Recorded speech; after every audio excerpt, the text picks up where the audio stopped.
Esin Akan Tarifleri YouTube kanalım ve mutfağımdan hepinize kucak dolusu selamlar, sevgiler. Bu tarif için çok iddialıyım arkadaşlar.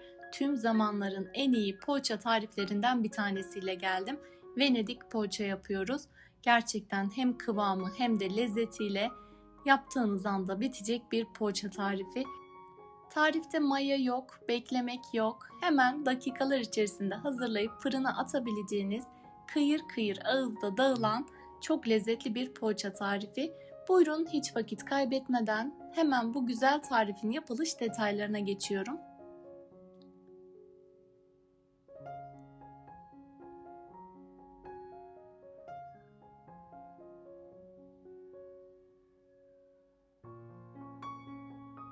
Uygun bir yoğurma kabının içerisine 2 adet yumurta, yumurtalardan bir tanesinin sarısını üzeri için ayırdım.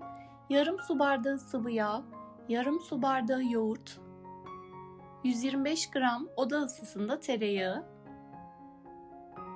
2 yemek kaşığı toz şeker, 1 tatlı kaşığı tuz,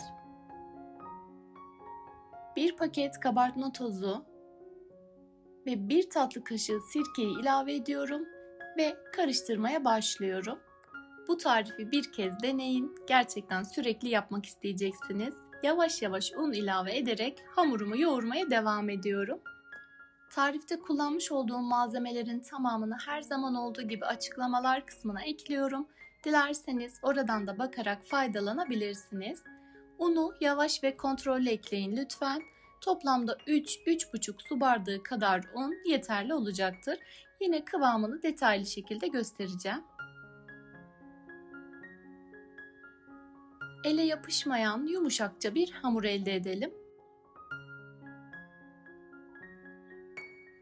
Evet, görmüş olduğunuz gibi hamurumuz büyük ölçüde toparlandı. Kıvamının tam da bu şekilde olması gerekiyor.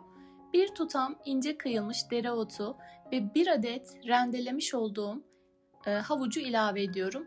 Arkadaşlar, havucu rendenin küçük bölümünden rendeleyin ve suyunu mutlaka sıkarak hamurunuza ilave edin. Sebzeler sulu olduğu için hamuru bir miktar sulandıracaktır.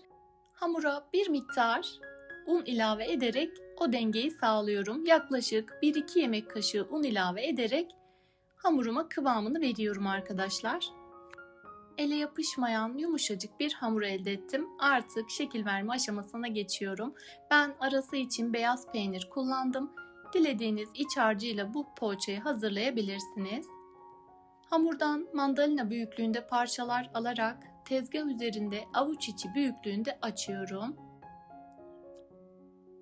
Arasına bol miktarda beyaz peynir koyarak videoda görmüş olduğunuz şekilde poğaçalarımı kapatıyorum ve kapattığım kısım alt kısma gelecek şekilde yağlı kağıt serili fırın tepsisine aralıklı olacak şekilde diziyorum.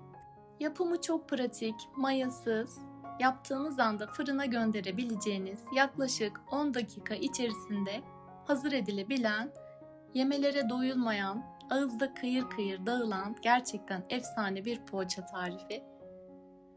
Bu tarifi o kadar övüyorum arkadaşlar, övmekte haklıyım. Mutlaka deneyin, sizler de bana hak vereceksiniz.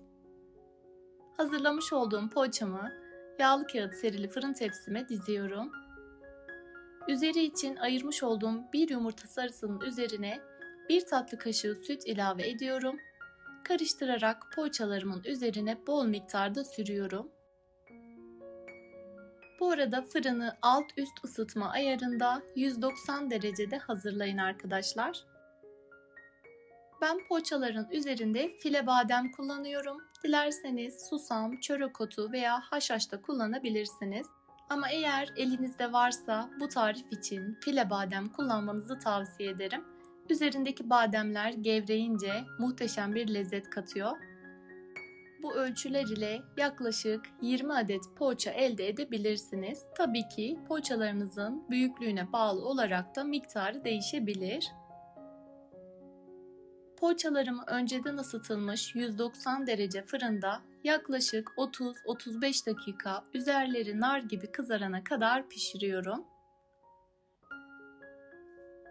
Hem görüntüsü, hem lezzeti, hem dokusu gerçekten muhteşem bir poğaça oldu. Hemen sizler için detaylı bir şekilde göstereyim.